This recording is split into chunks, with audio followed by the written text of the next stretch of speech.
e depois a gente vai continuar a aula vai começar a aula sobre aspectos anatômicos radiográficos, que é uma aula bem longa. A parte de radiologia em si do curso, vocês só vão ver na segunda unidade, que é o processamento radiográfico, o posicionamento, as técnicas radiográficas também, é tudo na segunda unidade, porque vai se aproximar mais ao período da prática de vocês, que, se Deus quiser, vai dar certo. Mas, daqui para frente, vocês vão ver muitas patologias que têm aspectos radiográficos delas. E para vocês entenderem esses aspectos radiográficos dessas patologias, vocês têm que entender o que é normal também da anatomia radiográfica. Então, essa aula acabou sendo puxada para agora mesmo, para que vocês consigam entender as aulas daqui em diante. Mas a radiologia em si, eu vou dar só uma breve introdução agora, uma coisa bem rápida sobre ela, porque vocês vão ver direitinho mais para frente. Só vou passar o bastante para que vocês entendam o que eu vou falar na aula. Sobre o que ficou da aula passada, ficou faltando a ficha de identificação sobre diagnóstico sobre diagnóstico de exame físico e anamnese. Como eu tinha falado para vocês, a ficha de identificação ela varia de acordo com a instituição. Vocês vão ter uma ficha própria aqui na sala, vocês, quando se formarem no consultório de vocês, vão fazer a ficha de vocês também. Porém, essas fichas, elas têm elementos em comuns que não podem faltar nelas de forma alguma. Uma delas é essa parte de identificação do paciente, que como eu tinha, só para retomar algumas coisas que eu tinha falado na aula passada, perdão, a importância dessa parte, dessa anamnese, dessa conversa que você tem com o paciente. Porque é a partir dela que você tanto cria um vínculo com esse paciente se você tratar ele bem, ele vai retornar para você, é um paciente que ele vai se sentir acolhido, se você escutá-lo nessa hora, mas também na parte de vocês fazerem o diagnóstico do paciente e como fazer esse plano de tratamento deles. Vocês fazem tudo isso já nessa parte de anamnese, você já tem uma ideia do que fazer. Por quê? Na própria identificação do paciente, o gênero dele, a idade dele, a, a etnia dele, vocês têm uma ideia já de certas patologias que vocês podem incluir naquele problema que ele está tendo. Porque existem patologias que elas são mais comuns em um certo grupo etário, em um certo gênero, em uma certa etnia. Então, nessa parte de identificação, vocês já podem começar a fazer o diagnóstico de vocês. Outra coisa em relação a essa parte de identificação também é o plano de tratamento. Porque, de acordo com a profissão dele, vocês têm ideia do perfil socioeconômico desse paciente e vocês já podem começar a pensar em diferentes planos de tratamento que seriam melhor para aquele paciente. Porque cada paciente é um paciente diferente. Cada plano de tratamento vai ser para um paciente diferente também. Então, às vezes, um tratamento que vocês veem que é mais caro, vocês não vão colocar no paciente que vocês sabem que não tem condição de pagar. Na clínica da faculdade, provavelmente vai funcionar assim, por exemplo, se vocês forem fazer uma prótese no paciente, vocês fazem todo o exame dele, toda a prova da prótese, tudo aquilo, mas o paciente paga o laboratório. Então, quando vocês forem planejar uma prótese para eles, vocês têm que levar em conta o perfil socioeconômico dele para ver qual prótese também seria mais adequada para indicar para aquele paciente, se ele tem condição de pagar aquela que você vai colocar. Então, vocês veem isso também já nessa parte de identificação do paciente. Em relação à queixa principal, como eu tinha falado também anteriormente, a diferença de queixa principal é a história da doença atual. A queixa principal é aquilo que o paciente chega e fala para você que ele está sentindo. Qual o problema dele, o que levou ele ali ao seu consultório. E você vai escrever da mesma forma que ele falou, palavra por palavra. Se ele falou que a queixa dele é dor de dente, você vai colocar dor de dente na queixa principal dele. Já na história da doença atual, com suas palavras, você descrever a história da doença a partir daquilo que ele relatou para você. Vou perguntar ao Professor paciente, Eloy, pode falar.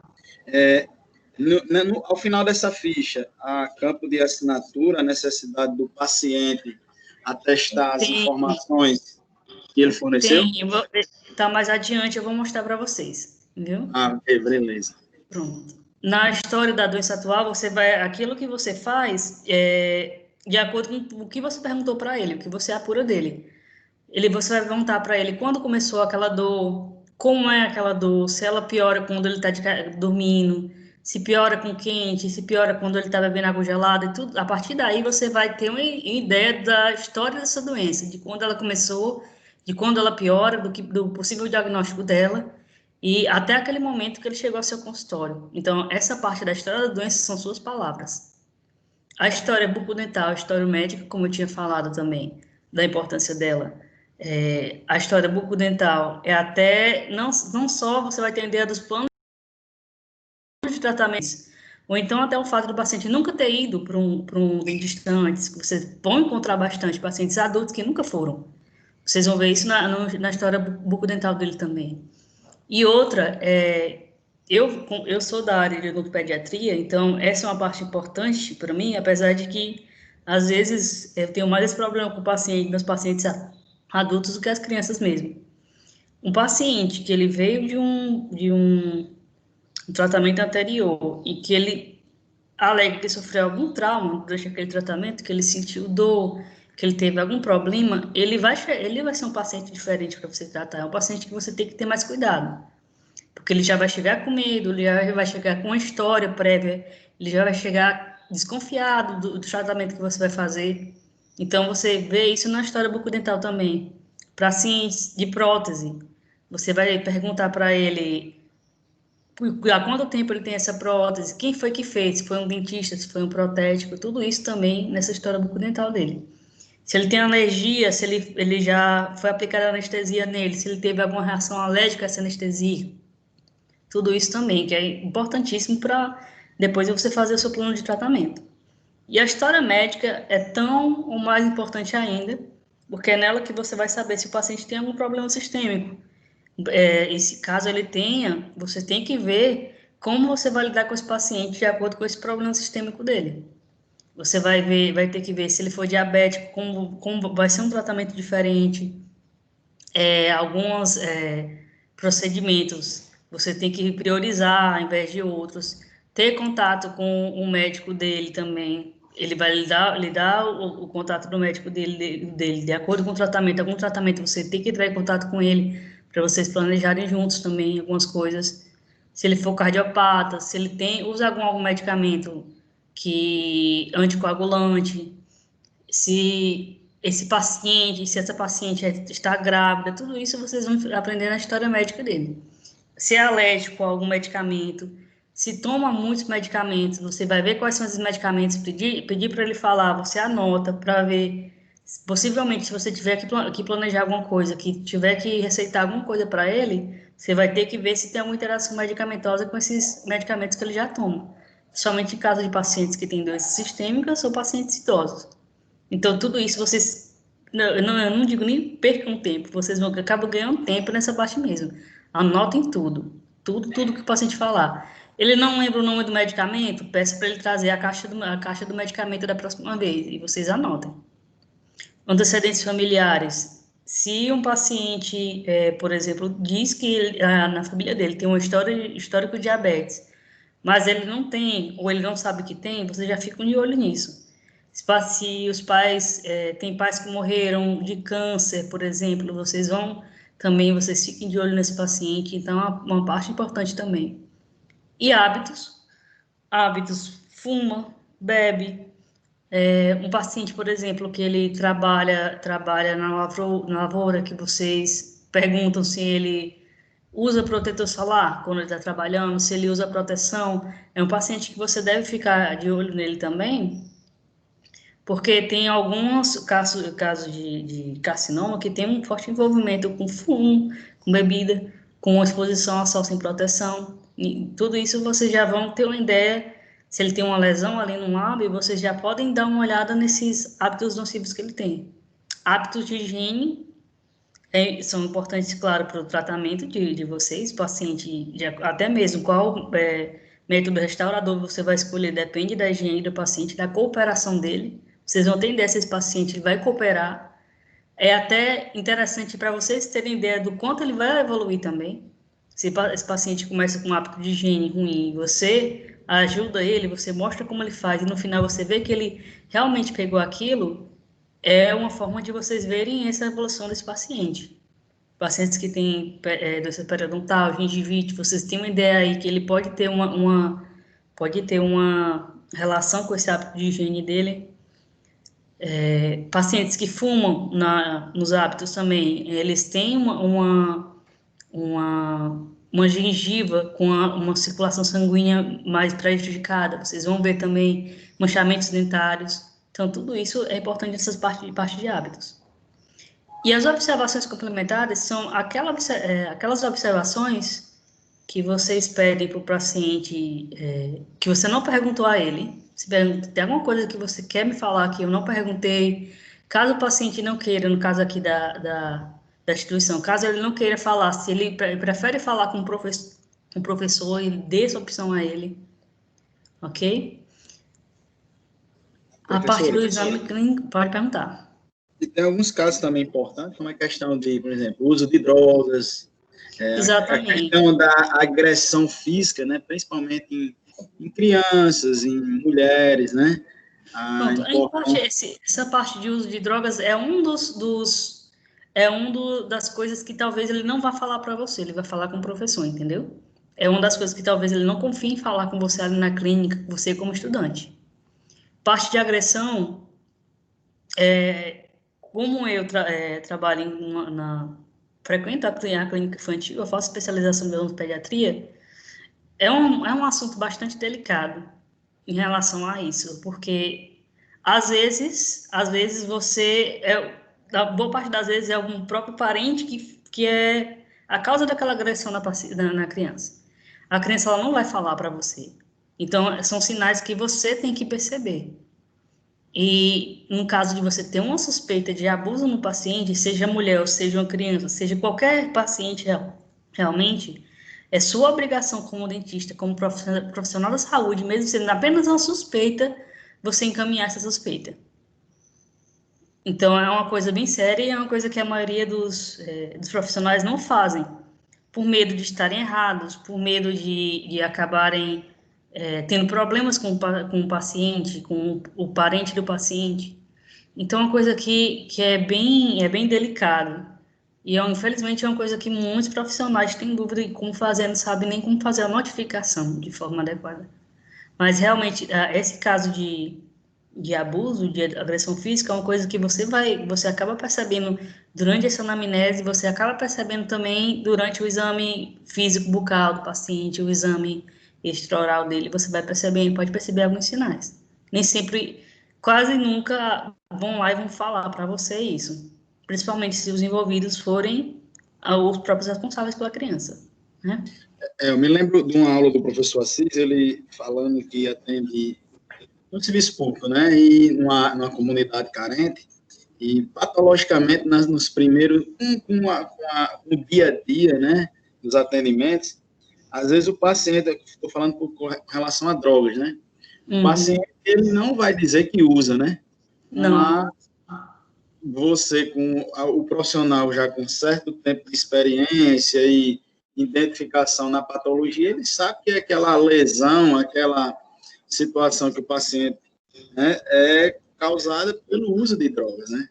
Exatamente. E essa é a importância de vocês estudarem, que vocês verão também, né, nessa aula, nesse módulo, nessa disciplina, perdão, lesões causadas por uso de entorpecentes também. Porque é importante vocês verificarem a condição bucal que vocês podem ver nesse tipo de situação, né? Professora, Pode falar. eu tava no Instagram, aí eu tava no IG de dentista, né?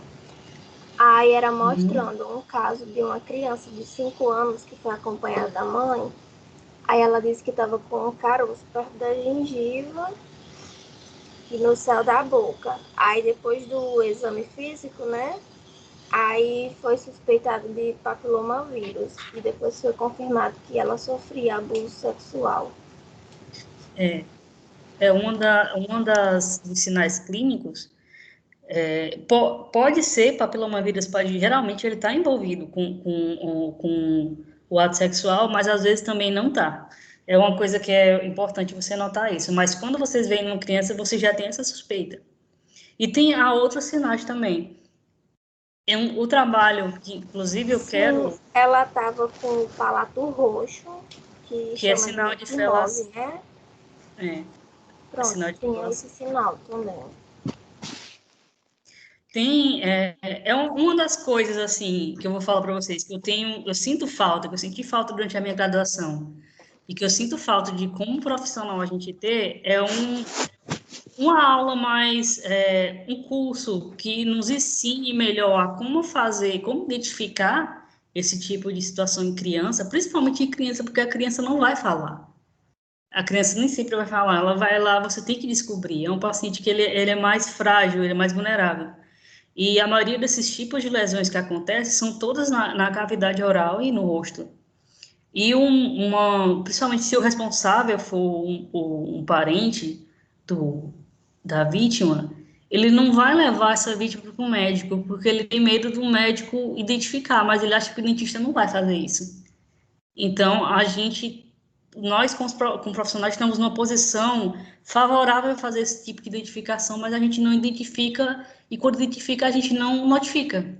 Não sabe nem como notificar, ou tem medo de notificar. Então, uma coisa que eu sinto falta de ter, sabe, de aprender melhor durante a graduação isso, de saber como fazer essa notificação, de saber como fazer essa identificação. Porque vai pegar muito, vai acontecer muito, e nem sempre vai lá e vão contar para você isso. Você tem que fazer isso e virar. É das coisas que eu senti falta, e é uma das coisas que eu quero trabalhar ainda, inclusive num doutorado sobre isso. Porque realmente triste. É triste quando você pega um caso desse. Realmente é uma coisa que acaba mexendo com você. Vamos aqui no exame clínico. Como eu tinha falado na aula anterior também, essa parte de primeira impressão é aquilo que quando o paciente vê, você já nota no rosto dele a palidez, você vê se ele tem alguma simetria facial, você já percebe se ele está com algum inchaço submandibular, já naquele primeiro encontro, ele nem fala com você e você já nota isso. Quando ele abre a boca, você já vai ver se tem você nota problemas dentais de cara. Principalmente quando você começa a ter muito tempo na clínica e quando você se forma também, vocês vão ver que vocês vão pegar a mania de olhar a boca de todo mundo quando está falando. É incômodo, vão reclamar de vocês, mas é uma coisa que você não consegue controlar. Todo mundo que estiver falando com você estar lá olhando o dente da pessoa e já está lá fazendo um plano de tratamento na sua cabeça quando a pessoa está falando com você. E é uma coisa que você é ótimo que você pega nessa parte de exame clínico e você já, quando a pessoa entra no seu consultório, você já vai fazendo o diagnóstico dela, ela só abriu a boca para falar com você. Vocês vão notar que é uma mania que todos vão pegar em algum momento. O exame extrabucal e intrabucal também eu tinha falado, que é aquela parte de inspeção, de palpação, olhar os nódulos, os linfonodos. Vocês vão reparar se tem alguma alteração no linfonodo, se algum deles está dolorido. A partir daí, vai saber se o paciente teve alguma infecção recente ou está algum processo infeccioso. Verificar a articulação temporomandibular dele, fazer a auscultação, ver se dói quando toca a articulação, ver se tem algum desvio quando ele abre a boca, se dá para fazer esse exame. Colocar o estetoscópio, ver se tem algum estalido quando ele abre e fecha, tudo isso você vê nessa parte extrabucal também. Intrabucal é quando você vai olhar a boca em si do paciente, vai inspecionar o tecido gengival, a mucosa jugal, vai inspecionar os dentes dele, já vai olhar se ele tem algum cálculo ali, se tem alguma lesão intrabucal, verificar se as glândulas salivares dele estão ok, se ele tem alguma mancha no palato, algum tórax, tudo isso você faz nessa parte intrabucal. Aqui também já entra a parte do exame periodontal do paciente, com a sonda, fazer a sondagem, ver PSR, ver o índice de sangramento dele, tudo nessa parte intrabucal. Inclusive, tem aqui essa parte de alterações periodontais. Em algumas fichas, que eu acho até mais interessante, tem um esquemazinho para você ir marcando quais são os dentes que vocês notaram algum problema. Aquele dente que teve você colocou a sonda e a sonda desceu, teve alguma profundidade, ou seja, tem alguma perda óssea ali, qual dente que teve sangramento, tudo isso vocês anotar. O exame de cárie também tem a ficha dele, o odontograma. Exames complementares, você vê que o paciente precisa de algum exame complementar, se ele precisa quais são as radiografias que ele vai precisar, vocês vão ver nessa aula próxima as indicações, né, do exame radiográfico. Se esse paciente, se ele tiver algum problema sistêmico, vocês já vão pedir também um exame complementar, um exame de sangue nesse paciente também. Caso vocês vejam alguma lesão dele, já vai dar uma indicação dependendo da lesão, indicação de uma biópsia ou não daquela lesão para enviar para o patologista. Então, tudo isso é nessa parte da clínica, do exame. O plano de tratamento direitinho também. E essa é a parte que a Alan tinha perguntado em relação à declaração do paciente. Há 2 momentos em que vai ter essa declaração dele. Um deles, da declaração, é em relação a tudo que ele falou. Ele vai declarar que é tudo aquilo que ele disse realmente é verídico, que ele não mentiu, ele vai assinar, datar e você assina também. Por quê? Caso haja algum problema mais para frente, dê algum problema em relação a uma dessas informações que ele omitiu para você, ou então, no caso de você cometeu algum erro, sabendo de algo que ele informou, então isso pode ser uma prova contra e a favor do profissional, no caso, né? Se o paciente omitiu alguma informação e tá lá, e você anotou direitinho na ficha, você guardou o prontuário, que você tem que guardar esse prontuário. Guardou esse prontuário, tá lá assinado por ele, tá aqui, ó, ele não me contou. Tá? Ele assinou, ou então ele mentiu em relação à informação, tá aqui assinado, é a sua prova, que você não tá errado. E o contrário também pode acontecer, de o paciente ter dito e você acabou negligenciando alguma informação dele. Mas essa é a prova, é uma coisa que não pode faltar, ele tem que assinar sempre. E outra observação, e outro momento, é durante o plano de tratamento.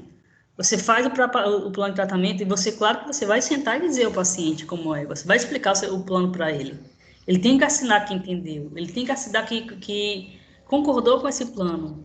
Caso ele não concorde, você tem que fazer um termo dizendo, pelo punho do paciente, que ele não concordou com aquele tratamento e que ele está assinando ali que ele não está concordando com ele, que mesmo sendo o melhor tratamento, pode ser que o paciente não queira aquilo.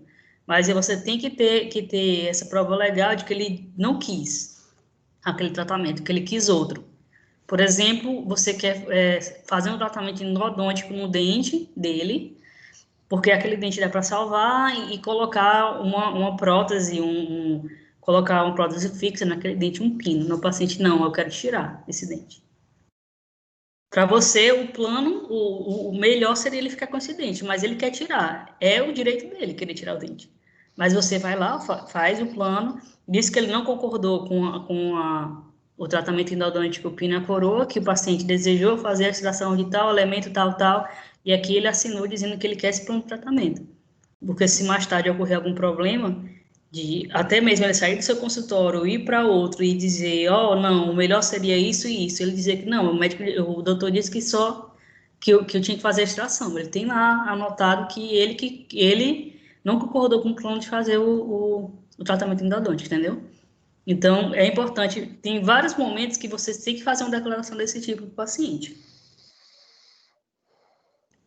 Uma das situações que eu me lembro já formada foi em relação a uma prótese de uma paciente que o rebordo alveolar dela era um rebordo que não daria certo para fazer uma prótese total nela. Ali seria um paciente que seria indicado para fazer uma prótese suportada por implante, mas queria uma prótese total, então eu fiz o termo assumindo que eu expliquei que aquela prótese talvez não desse certo para ela, que ficaria frouxa, que teria que usar algum meio para aquela prótese ficar na boca do paciente, e assinou a declaração, o termo direitinho. E realmente, quando veio a prótese, ela reclamou que não ficou boa, mas estava ali a declaração de que eu tinha explicado que não ficaria, né? No caso do paciente dizer depois que você não explicou. Então, fiquem atentos a isso. Na clínica, não vai passar nada que não seja assinado, mas principalmente quando vocês se formarem, vocês fiquem atentos, que são esses detalhes que dão problemas depois, né? Problemas legais para vocês. Aqui é a parte de história médica e bucodentário que eu tinha falado. Essas perguntas são perguntas comuns que vocês vão encontrar em todas as fichas. Inclusive, vocês veem aqui sobre a parte de higiene bucal. Se eu perguntar se algum dentista já ensinou ele como escovar os dentes, se já apareceu alguma ferida na boca dele, até para verificar nesse caso se o paciente tem algum caso de herpes recorrente também. Tratamento ortodôntico, se vocês verem alguma disfunção que tem muitos casos de disfunção temporomandibular, que a gente já descobriu, infelizmente, que tem uma ligação com o tratamento ortodôntico. A maioria das pessoas hoje, muita gente que teve, assim, que é da minha idade, da idade de vocês também, acredito, já teve passou por um tratamento ortodôntico, e muitos deles têm problema de disfunção temporomandibular por um tratamento. Então, aqui você já tem uma ideia sobre isso também. Certo? Aqui, continuando. Se ele tem às vezes o paciente não sabe que tem algum problema cardíaco, mas pelas perguntas que vocês fazem em relação se ele tem cansaço, dor no peito, se ele sente cansaço quando sobe escada, se faz pouco movimento, se tem, às vezes, dor no peito quando está deitado mesmo, vocês já podem ter uma ideia de algum problema que o paciente tem e ele mesmo não sabe. Pacientes grávidas têm um cuidado bem maior, principalmente que está no início da gravidez, tem que ver em relação, porque esse primeiro trimestre da gravidez é um período de risco, até para fazer, às vezes, fazer apenas procedimentos que sejam de urgência.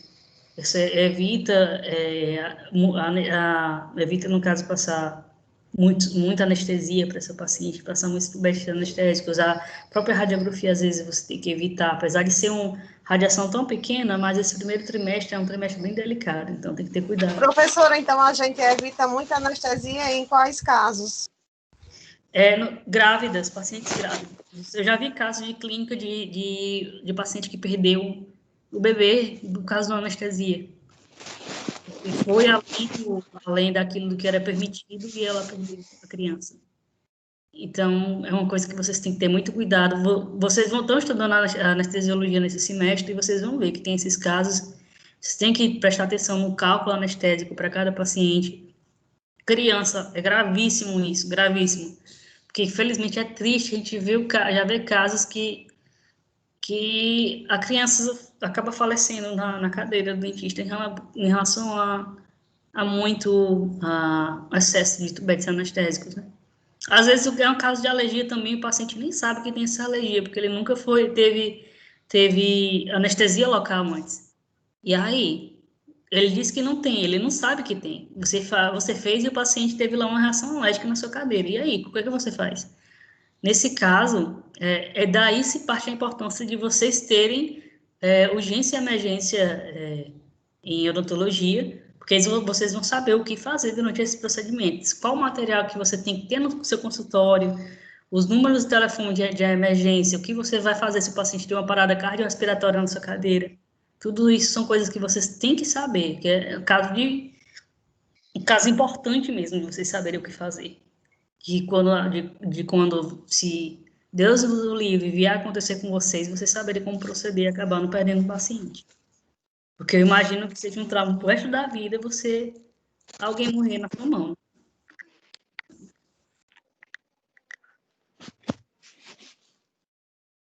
Os exames complementares são aqueles... por que exames complementares? Porque, às vezes, vocês não precisam dele para fazer o diagnóstico. Tem algumas situações que o diagnóstico final do paciente, você faz apenas um exame físico dele. Mas, porém, exames radiográficos, exames histopatológicos, outros tipos de exames sanguíneos também, eles funcionam para você pode funcionar para você identificar a presença de ausência do agravo, mas também você verificar a extensão daquela doença. Você sabe que ele tem aquele problema, mas só pelo exame radiográfico você vai saber qual a extensão daquele agravo do paciente, qual a extensão daquela patologia, qual o tratamento que você vai fazer dele. Então, você precisa desse exame. Para fazer o próprio tratamento, como, por exemplo, no caso de tratamento endodôntico. Você só vai conseguir fazer o tratamento se você fizer o exame radiológico daquele dente, né? e possibilitar a formação de diagnóstico diferencial. Às vezes, tem várias doenças, várias patologias, e isso vocês vão ver nas aulas que vão seguir, que elas são muito parecidas. No exame clínico não dá para diferenciar uma da outra. E através dos exames complementares você vai conseguir fazer essa identificação. No exame histopatológico, principalmente, vocês vão ver mais. A segunda unidade, lesões com potencialmente cancerizáveis. Aquelas lesões que têm um potencial maior de vir a se tornar um carcinoma bucal. E tem um tipo de lesão que é chamada de mancha branca, que é isso, é mancha branca. É qualquer mancha branca que não se encaixe em outra patologia. E quando vem, você faz a biópsia daquele problema, quando vem, ele não vem como se fosse uma leucoplasia.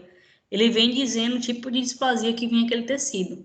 E a partir do grau de displasia daquele tecido, você vai saber se é uma lesão com potencial cancerizável ou não. Porque clinicamente ela é uma mancha branca. Não é uma mancha branca.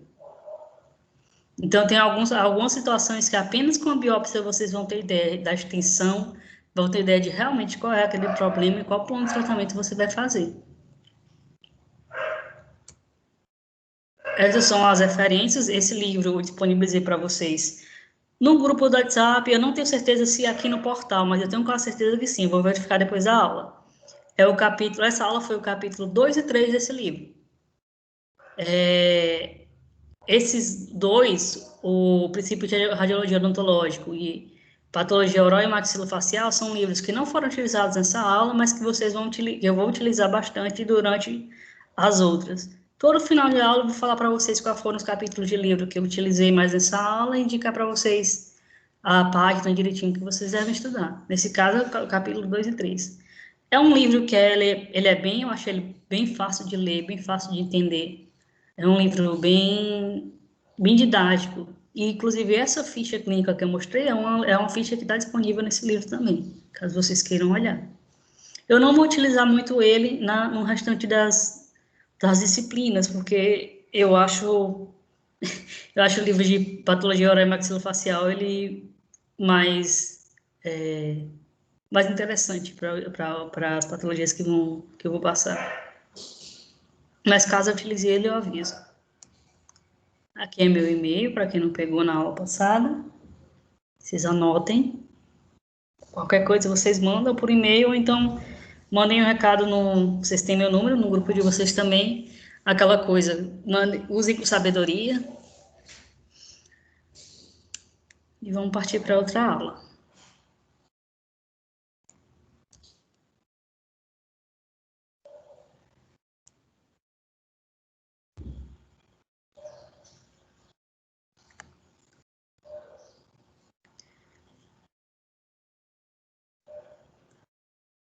Pronto.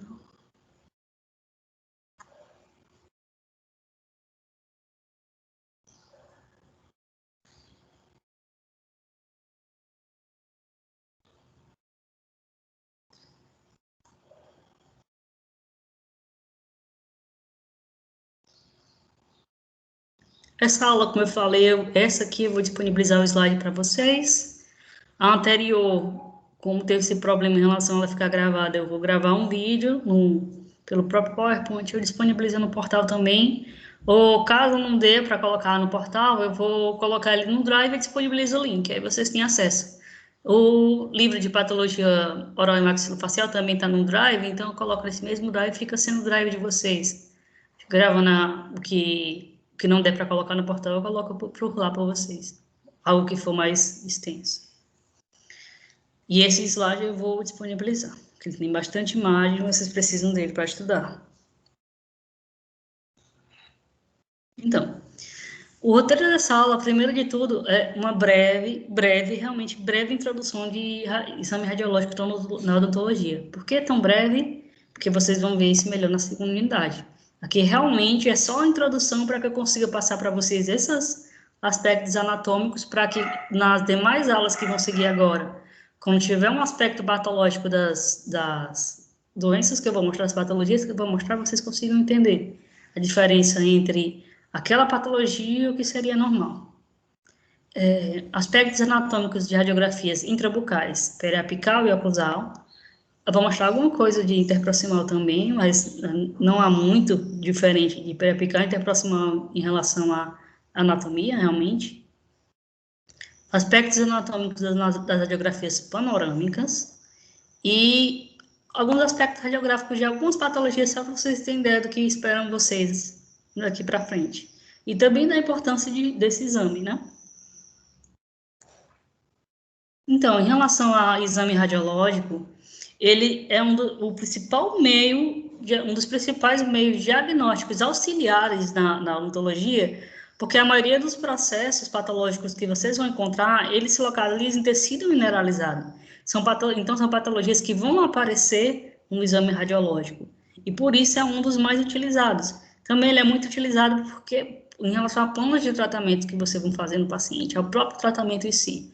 Como é o caso que eu falei de tratamento endodôntico. Também, no caso de dente, você vai olhar lá, fazer o exame físico do paciente, ver que está faltando algum dente que nunca foi removido, o exame patológico, o exame radiológico vai mostrar para vocês se esse dente está impactado em algum lugar. Às vezes, o paciente está faltando um canino, você faz o exame uma panorâmica e vê que o canino está lá no palato do paciente, lá, às vezes, lá perto do nariz do paciente está o canino dele. Então, ele é muito importante por essa parte também. Extensão em agravo e decisão clínica, que tinha falado anteriormente, né? A senhora colocou já os slides aí? Não está passando? Não, tá não. Tá sem aparecer nada aqui. Para mim, não. Tem os colegas aí. Aqui também não está aparecendo, professora. Pronto, eu vou colocar aqui. Às vezes ele dá de patologia oral, professor, e maxilofacial, é o de Neville, é? Isso, é o que eu coloquei no Drive no grupo. Beleza. Pronto. Agora apareceu? Não, apareceu ainda não. Agora sim. Agora apareceu. Deixa eu ver aqui. Aqui apareceu também. Tá mostrando agora? Assim? Está. Pronto. Sim, agora tá a tela cheia. Pronto, beleza. Então, a gente estava aqui. Então, a extensão e agravo e decisão clínica, que eu tinha até falado Vocês estão me ouvindo direitinho? Sim. Pronto, aqui está dizendo que está com problema com o áudio. Extensão e agravo e decisão clínica, que eu tinha falado anteriormente na parte de exame. A partir do exame radiográfico, você pode ter uma ideia da extensão, por exemplo, de um cisto que você vai encontrar.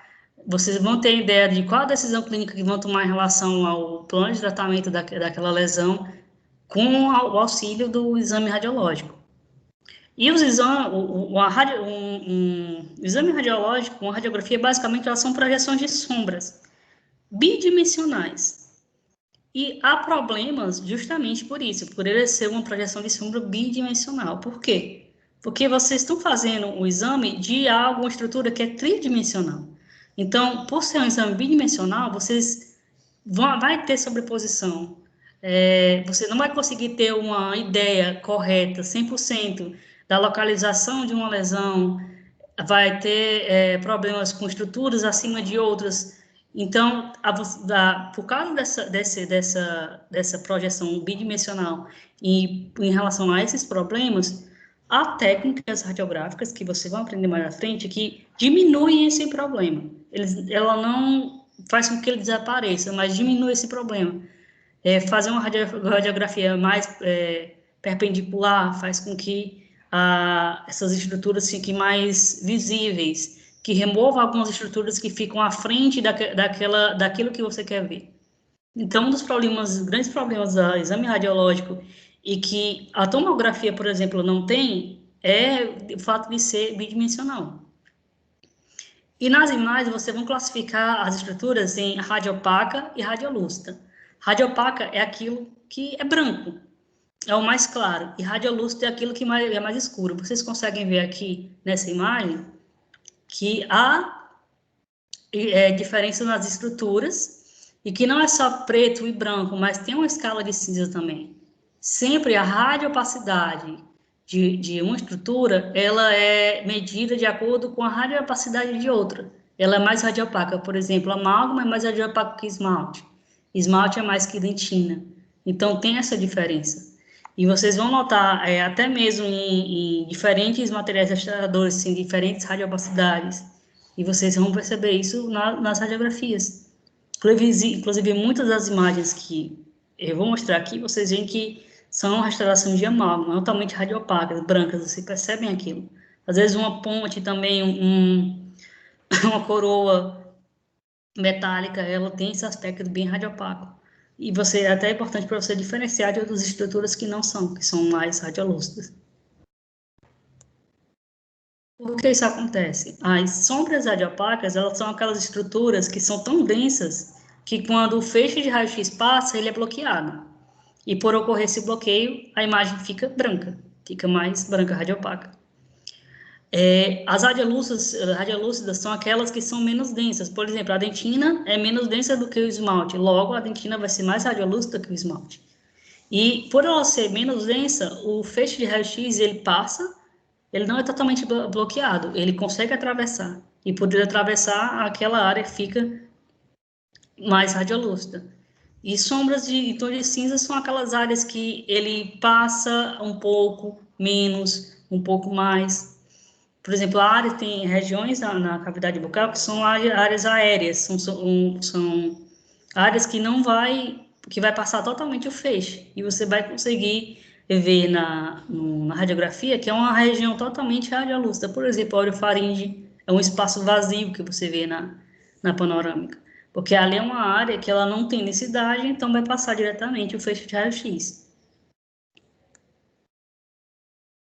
E o que afeta isso é o tipo de material, por exemplo, que eu falei em relação ao material restaurador, a amálgama, a resina. Tem alguns materiais restauradores que eles não têm, eles são totalmente radiolúcidos. Você olha, inclusive tem uma imagem que vai mostrar isso.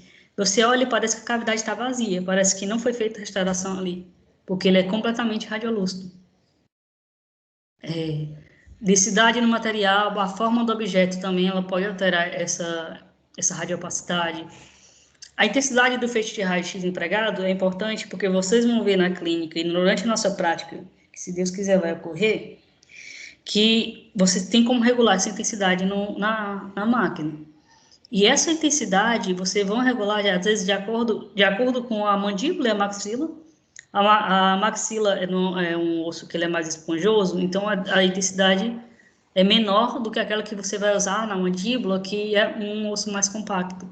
Crianças têm a estrutura óssea mais esponjosa, então é uma intensidade menor que você vai utilizar também. Então é uma coisa que tem que ficar atento. E o tipo de receptor também, a sensibilidade dele altera esse tipo de imagem.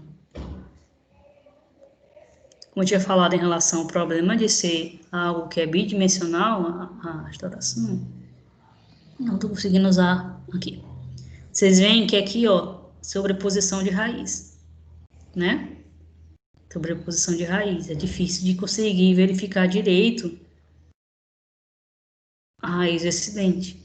Às vezes, quando você tem que verificar exatamente a extensão de uma raiz palatina, se você fizer uma radiografia que de um jeito vai aparecer como se fosse apenas uma raiz ali. Então, você tem que se fazer do método para essa outra raiz aparecer. Tem que mesalizar um pouco o foco para que essa raiz venha à frente e você consiga ela consiga sair as duas no seu exame radiológico. Então, esse é um dos problemas, essa superposição. E vocês conseguem ver aqui, é o seio maxilar.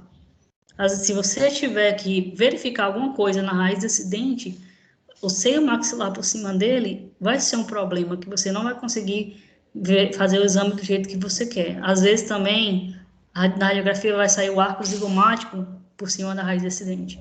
E tem uma forma de você refazer esse exame, para que esse arco não apareça mais. Então, é um problema, mas ele é manejável. Você pode mudar a sua técnica para manejar esse problema, mas ele existe. E a estimativa de forma total, porque você não tem um tamanho exato, às vezes, dependendo dessa radiografia, você não vai ter um tamanho exato do dente. É tanto que quando você faz um exame, um tratamento endodôntico, você não pode também se fazer apenas a radiografia para fazer esse tratamento endodôntico. Por quê? Porque se você afastou ou deixou o foco muito perto, esse dente vai parecer maior ou menor do que ele realmente é. Então, sempre que quando você faz um tratamento endodôntico, você tira o tamanho exato do dente, mas você diminui uma certa distância para evitar de que haja algum problema ali. E você ainda faz uso também do localizador apical, né? Acaba que o exame radiológico você utiliza apenas no início, para você ter uma ideia de como é. Mas ele não é algo que é 100% seguro. Então, aspectos anatômicos das radiografias, vocês fiquem atentos aqui. Depois olhem bem esses slides. Olhem no livro também. No livro que eu passei para vocês, tem algumas imagens aqui que são diferentes das imagens do livro, porque a versão que eu tenho é a versão do Atlas que é mais atualizado, só que em inglês. Eu posso disponibilizar para vocês também esse Atlas, mas ele não é em português e ele tem algumas imagens mais recentes. Então, vocês podem usar esse slide, podem usar esse livro também. Mas olhem esse que eu passei, porque esse também está correto. Só são imagens de ângulos diferentes. Até melhor, porque vocês vão ter ideia de diferentes ângulos. Há certas estruturas que elas são comuns nas radiografias. Por que são comuns? Porque vocês vão encontrar diferentes estruturas na área da maxila e na área da mandíbula, obviamente. Mas há certas estruturas que elas estão comuns, independente se aquele exame radiográfico for da mandíbula ou da maxila. São coisas que vocês têm que saber, independente disso. Por exemplo, o esmalte, ele vai aparecer. Essa imagem aqui do lado, aqui, vocês conseguem ver o esmalte aqui. A dentina, canal pulpar. Aqui, o espaço do ligamento periodontal e a lâmina dura, muito importante, principalmente para verificar se o paciente tem algum problema periodontal nesse dente. Esse espaço vai estar mais largo. Caso você diferenciar um cisto, realmente um cisto odontogênico, de um aspecto que é anatômico, que às vezes aparece sobreposto, vocês conseguem diferenciar por esse espaço do ligamento periodontal. Eu vou mostrar para vocês como é que faz isso também. Cristal alveolar, se ela está muito achatada, se esse paciente tem uma perda óssea, vocês conseguem verificar. Então, vocês vendo como é normal aqui, vocês vão perceber quando tem algum problema. Trabéculos ósseos, principalmente na região de maxila, vocês vão ver que são bem proeminentes, esses espaços medulares são proeminentes. Até para você perceber se uma restauração está bem processada, é uma restauração não, perdão. Se a radiografia está bem processada, é aquela radiografia que vocês conseguem ver direitinho essas estruturas, inclusive os trabéculos ósseos. Uma restauração que ela não está mostrando aquilo, uma restauração que ela não está bem processada, não foi bem feita, e pode dar algum problema para você. Pode ser que há estruturas, há patologias que você não esteja vendo ali, porque não foi uma radiografia adequada. O seio maxilar é uma estrutura importante na maxila, que vocês vão ver bastante nas radiografias na região dos pré-molares, às vezes, e principalmente na região dos molares. E é muito importante o seio maxilar, por exemplo, se vocês estiverem planejando fazer uma exodontia do elemento dentário, vocês conseguem ver esse seio, a proximidade do elemento dentário do seio maxilar. E há a possibilidade, se essa área desse dente esteja muito próxima do seio, às vezes até dentro do seio, pode acontecer, quando você fizer essa extração desse dente, vai ter uma comunicação entre o seio e a boca, comunicação bucosinusal, que tem que ser cuidado já durante, logo após a cirurgia. É uma complicação cirúrgica que vocês têm que lidar. Então, pela radiografia, vocês têm uma ideia. Às vezes acontece de estar sobreposto, e estar por trás do seio ou na frente, aparece na radiografia como se estivesse dentro também. É um dos problemas de sobreposição. Mas é algo que, se aparecer, você já vai ter um cuidado maior durante essa cirurgia. Professora, você colocou lá restaurações metálicas. A restauração metálica, ela é radiopaca, e a de resina, ela é radiolúcida, no caso. Não, ela não é, a de resina não é radiolúcida, mas ela é mais radiolúcida que a restauração metálica. é como aquele que eu falei, são por comparações. Certo material é mais radiolúcido do que aquele. Então, se você colocar uma rastreação metálica em íon de resina, a metálica é mais radiopaca que a de resina. E agora tem alguns materiais que já é totalmente radiolúcido. Mas se Entendi. você vê a rastreação de resina um pouco mais radiopaca do que o esmalte, entendeu? Mas se comparar a metálica é bem mais radiopaca. Entendi. Assim, não tem nem como duvidar que aí é uma restauração metálica. Entendi. Bom, tipo de radiografia. Radiografia periapical é essa radiografia que aparece da coroa até o ápice do dente. Ela tem as indicações dela, principalmente se for em relação a você quer ver algum problema no ápice desse dente, você quer ver a crista óssea, você quer ver toda essa estrutura, você vai fazer uma radiografia periapical. As interproximais já são aquelas radiografias principalmente para você verificar processos cariosos. Você não precisa ver o ápice do dente para verificar ela. Então, é uma radiografia que se aproxima mais e mostra a relação de um dente para o outro. Ela mostra tanto os elementos superiores quanto inferiores no mesmo exame radiográfico, mas sim a raiz deles. E eu vou mostrar as estruturas das periapicais, porque são as estruturas das interproximais são semelhantes. Claro que nas periapicais aparece mais coisa, mas há uma semelhança em relação a essa parte dental em si. Mas se vocês tiverem, por exemplo, exames para verificar processo carioso, geralmente é pedido uma interproximal, a não ser que você tenha alguma desconfiança de que pode ter um processo patológico no periápice daquele dente. E essa do meio é uma radiografia oclusal. Radiografia oclusal, durante a minha graduação, eu não fiz nela nenhuma vez, mas tem as indicações dela, claro.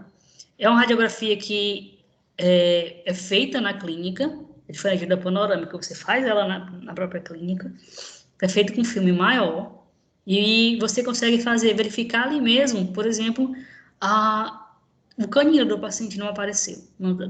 Ele nunca removeu, mas não está na cavidade bucal. Pela uma radiografia oclusal da maxila, você pode entender onde é que está esse canino, pode achar ele, sem precisar fazer uma panorâmica, entendeu? Você acha que o paciente pode estar com algum celulite na glândula salivar inferior, que ele tem alguma parte da glândula salivar inferior das submandibulares, submentuais calcificadas. Na radiografia aparece a calcificação como uma área radiopaca e aparece na oclusal. Na oclusal da maxila. Professor, essa oclusal também serve para os terceiros molares? No caso, não. Não. Ela não mostra muito detalhe dental. Ela é mais para você encontrar estruturas perdidas. Dentes supranumerários, dentes impactados nessa região da maxila, do palato, você encontra nela. Terceiros molares impactados é uma panorâmica. Porque vocês veem que o dente aparece um pouco distorcido, vocês não têm ideia de tamanho nem nada. É realmente para verificar coisas no tecido mole, por exemplo, um dente supranumerário que está ali naquele tecido. Mas terceiros molares, geralmente a indicação realmente é panorâmica. Às vezes você consegue verificar até no periapical, mas a panorâmica é melhor para fazer a comparação daquele dente com as demais estruturas que estão ao redor. Por exemplo, canal mandibular, né? Anatomia radiográfica durante o desenvolvimento dentário. Muito importante vocês terem essa ideia de como é a boca de uma criança no exame radiográfico, porque realmente é uma coisa bem diferente da boca de um adulto. Tem os germes dentários permanentes. Às vezes, vocês vão verificar que não tem germes dentários permanentes, pode acontecer isso também. Diferenças também, vocês veem aqui, olha o ápice aberto do dente, ainda se formando desse primeiro molar, está ainda se formando o ápice desse dente, não está fechado totalmente. O calibre do canal radicular, o tamanho da câmara pulpar é bem mais largo, é o que vocês vão encontrar em dentes jovens, dentes de criança. Às vezes, se a criança teve um trauma dentário, num elemento permanente, no incisivo superior, anterior, um elemento dentário que não está com o ápice totalmente formado vai ter um tratamento diferente daquele que já tem um ápice totalmente formado. Então, são coisas que vocês vão analisar em radiografias de criança. E também, claro, do processo de risólise do dente descido. Aqui, por exemplo, vocês veem aqui, um prézinho, e esse molar descido, ele está em processo de risólise. O pré, ele está causando uma reabsorção da raiz dele.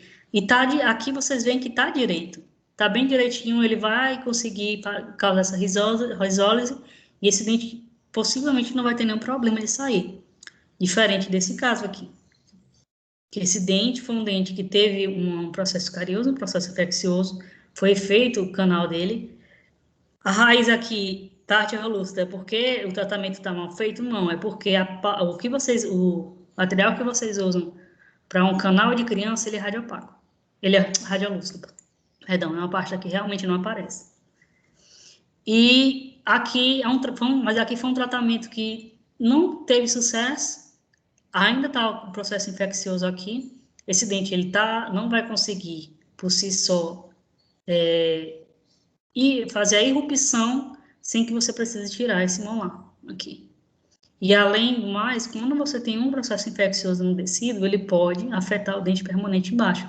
No caso aqui, como ele já rompeu a cripta, essa infecção já pode estar afetando o permanente, e esse permanente pode vir com algum problema. Hipocalcificação, manchas amareladas nesse dente. Então, é algo a se ter cuidado. Às vezes, um paciente que sofreu um traumatismo, que é muito comum em criança, um traumatismo dental, um dente descido, esse trauma, se esse dente entrar, ele pode afetar a cripta do dente permanente, e esse dente permanente, ele pode ou ficar impactado, ou a coroa dele vir deformada, ou esse dente, a raiz dele não se formar totalmente, do permanente. Então, são problemas que vocês podem encontrar. E podem verificar já no exame radiológico. Isso aqui é uma radiografia dos maxilares de um recém-nascido. Vocês veem os dentes descidos aqui dentro da cripta óssea. E eis aqui a nossa exame radiológico, apenas dos anteriores em exames periapicais. Inclusive, aqui tem um tratamento endodôntico no canal. Ó. Vocês veem que aqui é radiopaco, a gota peste. Diferente da criança, que é uma pasta que é radiolúcida. Dá essa diferença de materiais. Mas vamos aqui. Ó. O aqui é o esmalte coronário. Vocês depois olhem bem as estruturas, vejam, vocês podem marcar depois, pega a imagem, risquem a imagem para marcar direitinho a diferença das estruturas.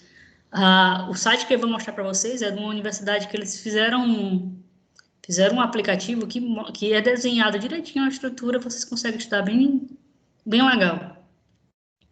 Eu falei mais na frente, mas eu vou logo falar aqui.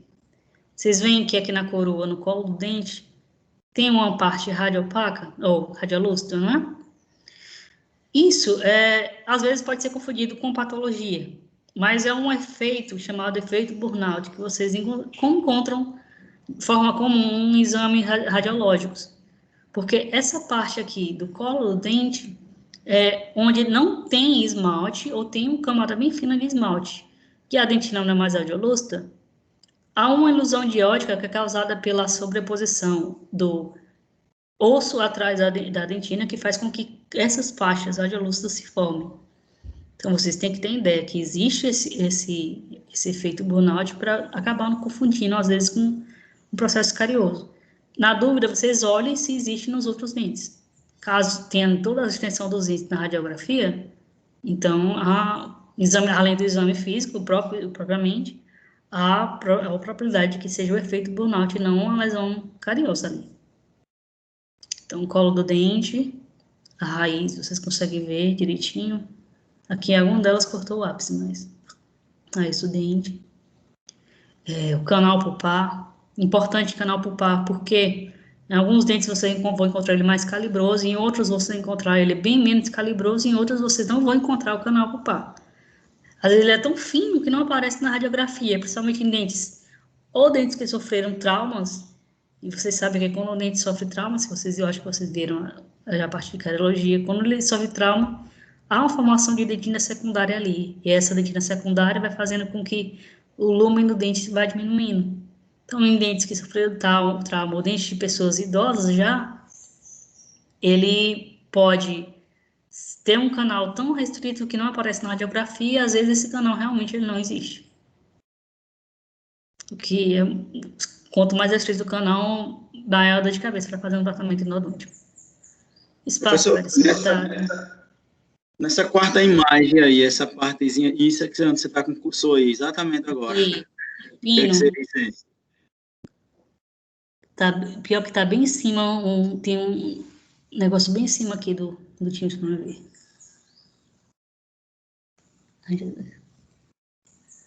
Mas aqui é um material... O canal? De canal, é canal aqui. Aqui é um pino, provavelmente é um pino. Só que é um pino que está muito, muito, muito, muito próximo do ápice, que não deveria. Próximo ao ápice, porque o pino, quando vocês botam o pino, vocês não colocam, o pino ele não pode estar lá até o ápice do dente, tem que dar um espaçozinho. Mas aqui é um pino. É um pino e aqui por cima dele tem a coroa do dente, né? No caso, a coroa. Não estou vendo se é metálica, porque eu não estou vendo direito essa imagem, que tem alguma coisa por cima dela aqui. Mas é um pinozinho aqui. É um pino metálico. Que há diferentes pinos também. Pino de fibra de vidro não vai aparecer na radiografia. Ele aparece como área que é radiolúcida. Mas metálico aparece. Então, lâmina dura. Aqui, ó, vamos no 11 aqui, sutura mediana e forame incisivo. Cadê o 12 do forame incisivo aqui? Importante o forame incisivo, porque algumas radiografias, quando ele vai aparecer mais proeminente, às vezes ele aparece bem no ápice de uma raiz, dependendo do ângulo que você tirar. E aí você não pode confundir esse forame com um processo patológico. Nessa situação, você vai aparecer melhor à frente, mas vocês verificam o espaço pericementário. Se o espaço pericementário está contínuo, bem direitinho, bem íntegro, então ali não é um cisto que está ali, é alguma estrutura que está sobreposta. Já se tiver uma interrupção desse espaço, quer dizer que ali é uma lesão. Tem uma imagem que tem uma lesão que vocês vão ver a diferença bem direitinho. O ápice do dente, a ponta do nariz, ela também aparece como uma sombra na radiografia. Canal nasopalatino, 13 aqui. Canal nasopalatino. Forame nasopalatino aqui. Abertura piriforme aparece também. A espinha nasal anterior. Tá nessa imagem aqui, que eu não estou conseguindo ver, mas é aqui, ó. Espinha nasal anterior.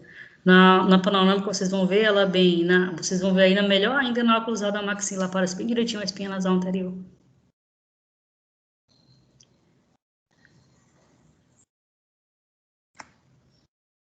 Aqui.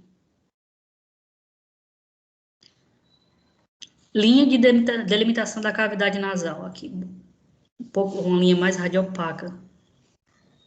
Processo frontal do osso da maxila, abertura piriforme. Quando você olha a imagem, vocês ficam dizendo, meu Deus do céu, o que é isso?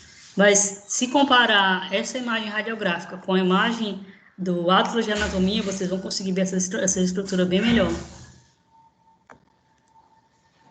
Algumas delas, outras aqui na radiografia mesmo não tem nem como confundir. Asa do nariz aqui, tá vendo uma sombra radiopaca? Aparece também. Canal nasopalatino. Forame incisivo aparece aqui.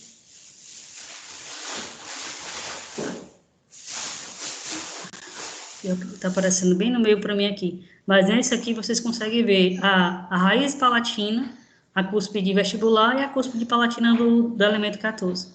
Isso aqui também.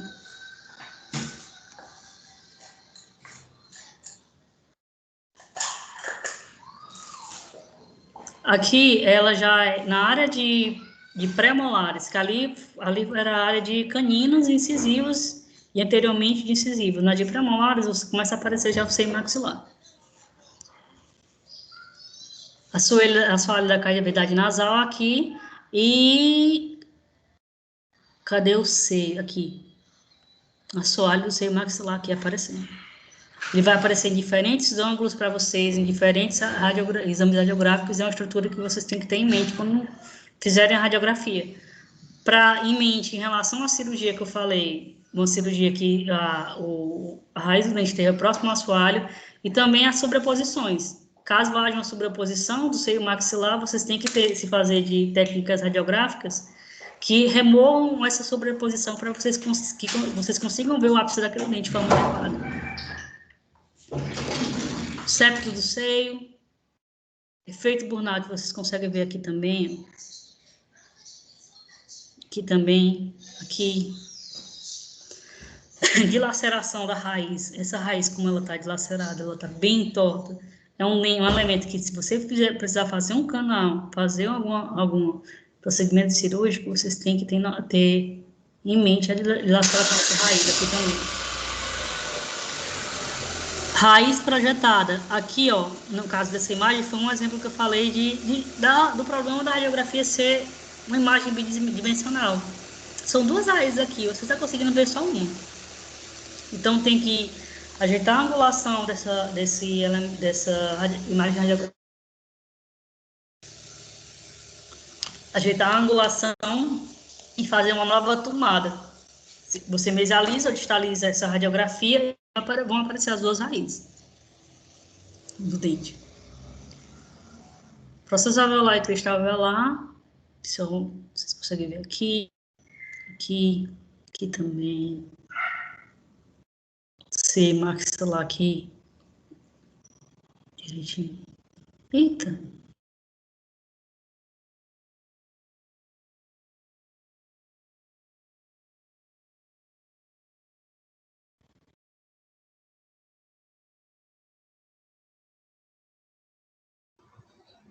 Aqui travou. Tô escutando nada.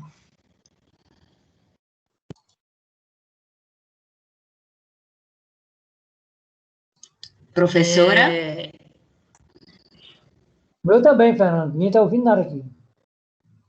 Professora?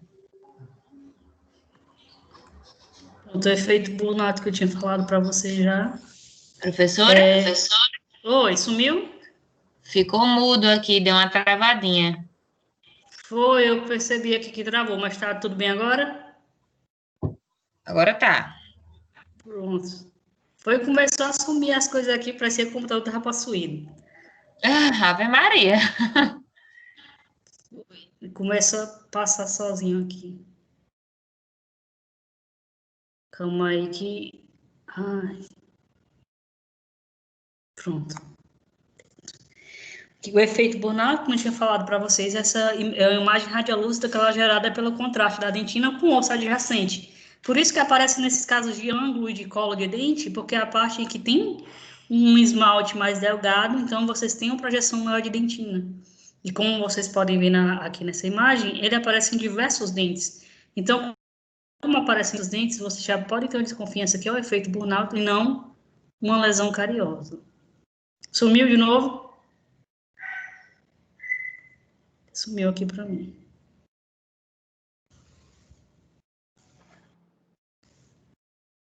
Não, sumiu não. Pra mim tá normal também. Isso sumiu para mim, gente. Calma, calma que vai dar certo. Para mim não tá aparecendo os slides. Foi, sumiu para mim aqui também. O sistema me deu uma sacaneada aqui. Mas calma que dá certo.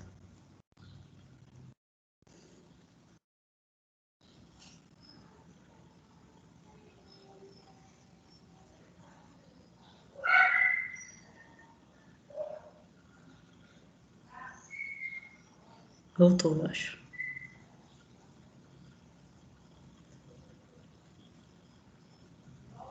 Para mim sumiu agora.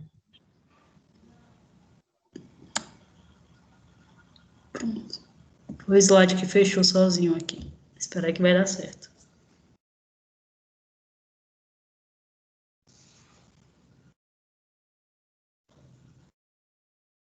Pronto, enquanto aqui vai aparecendo, vou respondendo as perguntas aqui. Agora, como eu só estou vendo agora, eu não sei nem em relação ao que é a pergunta, mas...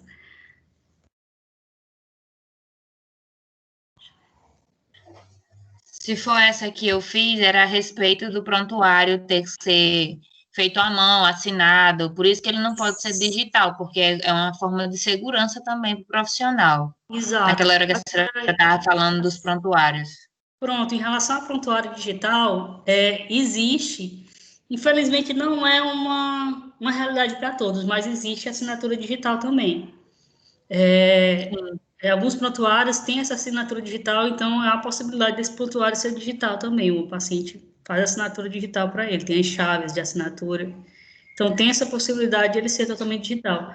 Mas, como é uma realidade que não é uma realidade de todos, então não faz sentido. Realmente é mais seguro, o mais seguro é você ter esse prontuário físico. Às vezes, o que você pode fazer é digitalizar o seu prontuário. Você pode digitalizar esse prontuário e guardar, porque fica mais fácil de você guardar, né? Tem legalmente, a odontologia legal, vocês vão ver isso, que você tem que guardar, tem um período que você é obrigado a guardar esse prontuário até esse período. Sim, obrigatoriamente, por lei, você tem que guardar esse prontuário por até 10 anos, o prontuário do paciente. Porém, o recomendado seria você guardar para o resto da vida. Por quê? Porque se der problema, você tem ele. Então, apesar de ter essa lei que é pelos últimos 10 anos, a maioria dos dentistas assim que eu conheço que são realmente preocupados em relação a problemas legais, eles guardam esse prontuário pro resto da vida. Tem dentista que eu vejo que tem um quarto lá na casa dele que são todos os prontuários guardados em gavetas separados. Tem prontuário de 1900 e bolinha guardado lá nas coisas dele. Porque eles, qualquer coisa, tá lá, né? E haja papel, mas é uma haja segurança papel, também, né? E daí vai a importância de você digitalizar, né? Se você digitalizar, não tem esse problema. Você tem um drive lá, você guarda os prontuários e tchau. Mas aí tem Fica até mais situação. fácil para encontrar. Qualquer Voltou coisa aqui no fica meu. mais fácil para você ter acesso. Voltou? Voltou. Pronto, Voltou. beleza. Voltou, Mas professor. essa parte de odontologia legal é muito interessante vocês verem em relação a isso, porque inclusive eu acredito que uma das coisas da graduação de odontologia que deveria ser visto bem antes do que é, porque vocês iam, acho que, se não me engano, no oitavo, eu vi no oitavo, no nono semestre. Seria interessante você ver antes, né? Para você ter a ideia do tamanho do problema que você vai ter se você fizer algo que não deveria. Porque às vezes a pessoa tem que ver o que pesa no bolso ao invés do que pesa no paciente. Tem gente que, infelizmente, é assim, né? Na instituição é no primeiro período, em bioética, porque a gente vê o código de ética odontológico todo. Vocês veem um pouco em bioética, vocês veem um pouco, mas vocês têm uma disciplina de apenas de odontologia legal também. Então, tem uma disciplina apenas disso, que vocês veem como relação a esse prontuário, em relação a processos legais, tudo isso vocês veem em odontologia legal. Às vezes um pouco de odontologia forense também, em caso de identificação de paciente. O que acontece, como fazer um parecer quando você é chamado para fazer uma perícia, que qualquer dentista pode ser chamado para fazer uma perícia, tudo isso. Sem falar que é uma carreira que é bem atrativa, né? Porque o salário de um odontoperito é uma coisa assim, encher os olhos, né? É algo bem interessante. Mas, enfim, vamos retornar aqui. As periapicais dos molares. As periapicais dos molares já aparece bastante estrutura, que às vezes até bate um desespero de tanta estrutura que aparece. O corpo do zigomático, ela aparece pode aparecer, nem sempre essas estruturas aparecem, mas pode aparecer na radiografia periapical dos molares. E quando aparece, muitas vezes é para atrapalhar a sua vida. Então, tem um tipo de técnica radiográfica que você utiliza para remover, para sumir esse processo zigomático da sua radiografia, que vocês vão aprender também mais para frente. O corpo do zigomático também, 2 aqui. O 3 aqui aparece o processo piramidal da base do palato.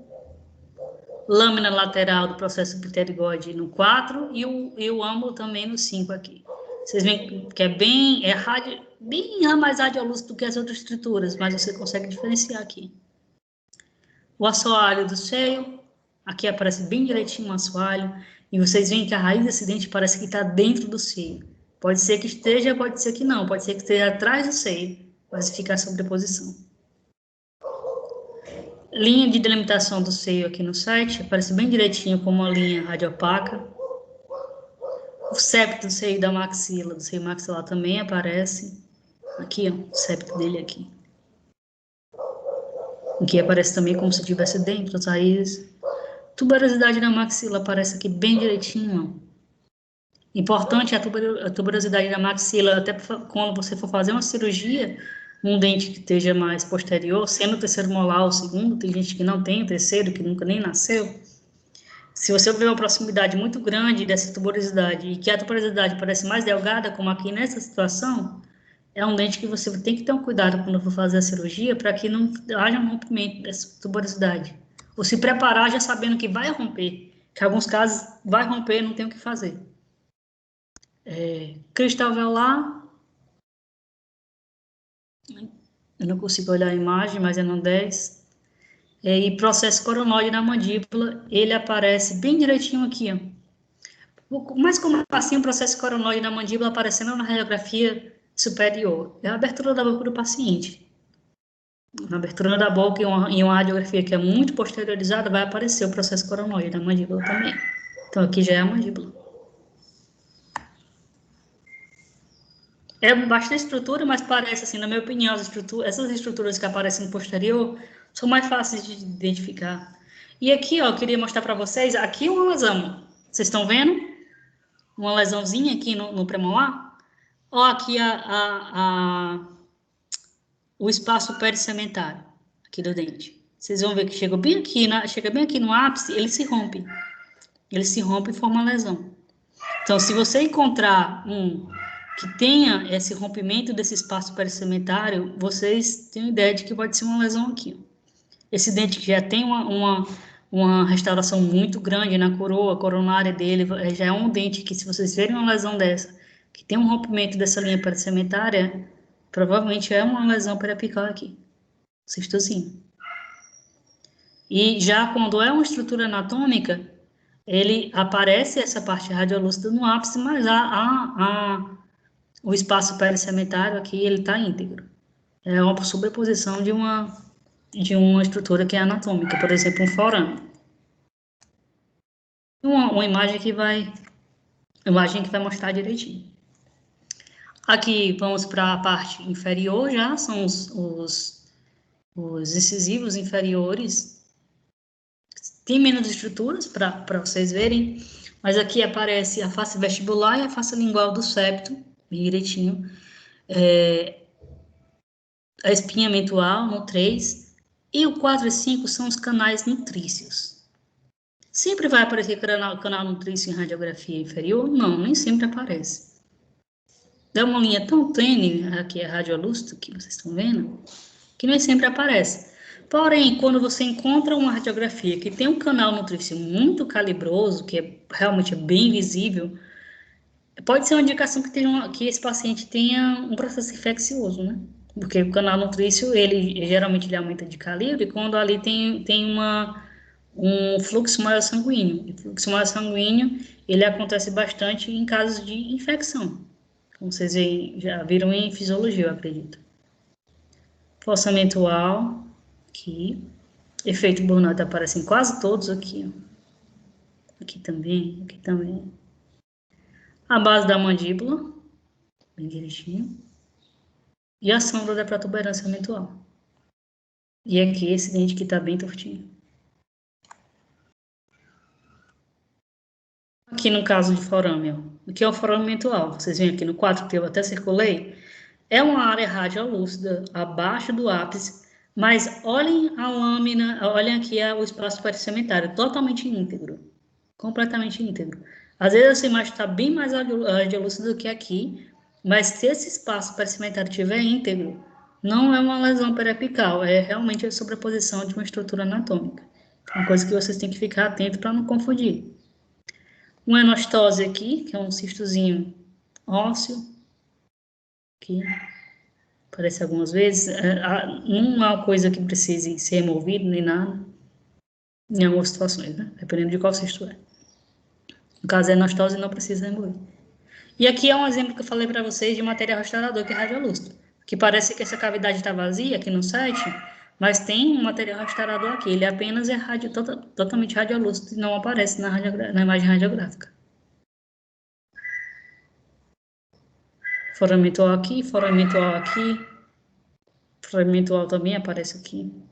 Vocês têm que ter também a proximidade dele com a raiz dentária do dente que vocês vão remover, então é importante também ver isso.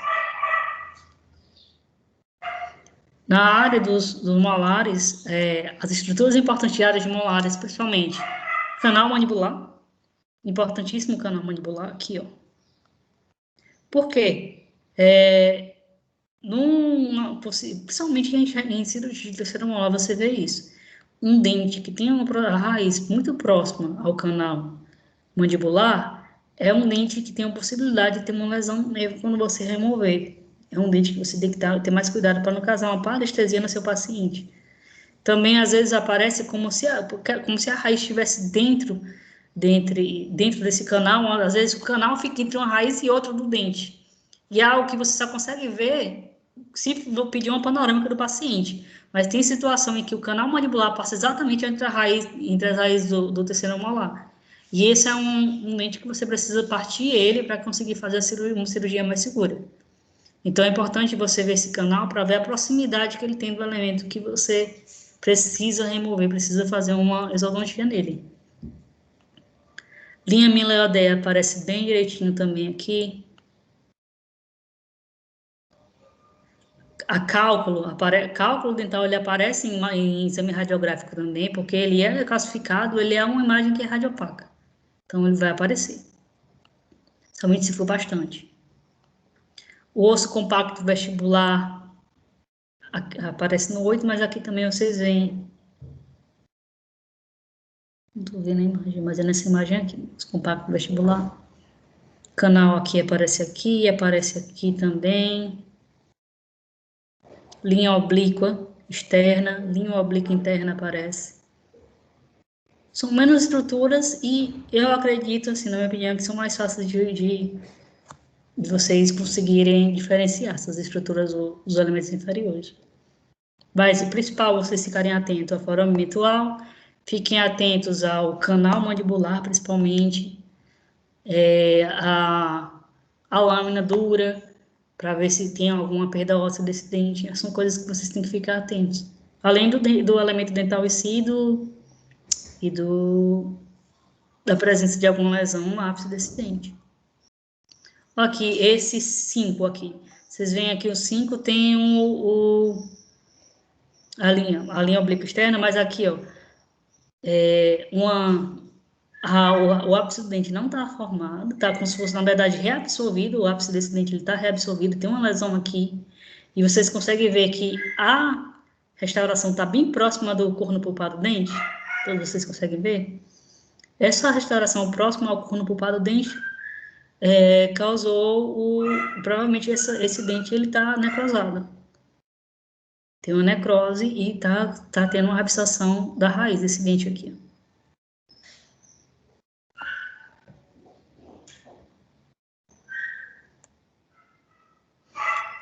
As radiografias oclusais aqui, uma oclusal da maxila e uma oclusal da mandíbula. Como eu falei para vocês aqui, ó, aparece bem direitinho na oclusal da maxila a espinha nasal anterior. É mais fácil vocês conseguirem distinguir. Mas vocês veem que os elementos dentários eles aparecem sobrepostos. Não é um exame radiológico para você verificar dente, extensão de dente. Não é. É para você realmente, para você ver se há algum elemento que ele está escondido aqui, se tem algum, aqui no caso da mandíbula, se tem algum celulite, se tivesse aparecido uma imagem radiopaca por aqui, na maxila, se tem algum dente impactado, se tem algum dente supranumerado nesse paciente, apareceria também. Mas as estruturas anatômicas que você consegue ver nele, você consegue ver o forame nasopalatino bem direitinho nesse dente. Tem alguns, eu vou mostrar para vocês ainda nessa aula, só para vocês terem ideia, tem um tipo de cisto que ele só aparece relacionado ao canal nasopalatino, vocês conseguem ver através de uma radiografia dessa, uma radiografia oclusal, consegue ver ele melhor, né? Dá para ver um periapical, mas dá para ver ele melhor no oclusal. Então, aqui, o forame aparece, vocês veem que aparece num tipo de corte diferente do que numa periapical, mas aqui é o forame. Aqui no 8, o canal nasolacrimal também aparece de forma diferente, ó. Aparece realmente direitinho o canal, o forame dele aqui. Deixa eu ver o que mais que é importante. Aqui, no 7, fossa canina e imagem infraorbital do paciente, aqui, ó. Aparece também, importante. No 3, crista nasal da maxila e septo ósseo, aparece direitinho aqui. Conchas nasais, sobreposição. São estruturas que eu acredito que vocês estejam mais familiares, porque parece com realmente um corte que vocês aprendem em anatomia. Então é mais fácil de compreender. Espinha eventual aqui. Vocês conseguem ver bem a diferença no osso da mandíbula e da maxila nesse tipo de imagem radiográfica, como o osso da mandíbula é bem mais compacto que o da maxila. A maxila parece bem mais trabecular. Então, é um tipo de radiografia que você pede em situações que você tem que ver algum elemento ali, algum dente impactado, algum dente que não apareceu na cavidade, quando às vezes um dente da retida, pode ser que tenha um dente extra supranumerado. Vocês vão ver isso acredito que na próxima aula vai ter anomalias de desenvolvimento dentário. E há casos que o paciente tem vários dentes supranumerados e esses dentes impedem a irrupção dos dentes permanentes, e vocês conseguem ver bem, às vezes, o que você não consegue ver numa periapical, você consegue ver numa oclusal, mais ou menos onde esse dente está. E melhor ainda, e depois da oclusal você vai e pede uma panorâmica. Meio que é um exame radiográfico para você descobrir que tem um problema panorâmico para você ter certeza onde é que está. Outra aqui com outros detalhes, onde aparece o seio, concha nasal inferior, fossa nasal. Principalmente aqui eu queria mostrar esse porque aparece o seio, na outra não aparece. Septo nasal, espinha anterior também, aqui o forame nasopalatina aqui de novo. E nas interproximais, como eu falei, elas têm estruturas em comum com periapicais, mas o que difere realmente é a indicação. Você pede geralmente ela quando você precisa ver um processo carioso. Mas aqui, ó, vocês veem que tem nódulos pulpares. Vocês conseguem ver o canal desse paciente? Não. Talvez, ou ele é inexistente, ou no caso, ele foi totalmente calcificado, ou ele é o calibre dele é tão pequeno que não aparece. Mas provavelmente há nódulos pulpares, que são pedras calcificadas dentro da câmara pulpar desse paciente, e provavelmente os canais deles radiculares foram totalmente calcificados também. Você consegue ver. Aqui é um processo carioso, bastante bem próximo do corno pulpar. Provavelmente teve uma comunicação aqui, esse dente já é um dente que é indicado para um tratamento endodôntico. Aí, no caso aqui, já vai mudar, fazer uma periapical desse elemento dentário. Vocês conseguem ver tratamentos restauradores que são extensos, muito próximos da câmara pulpar do paciente.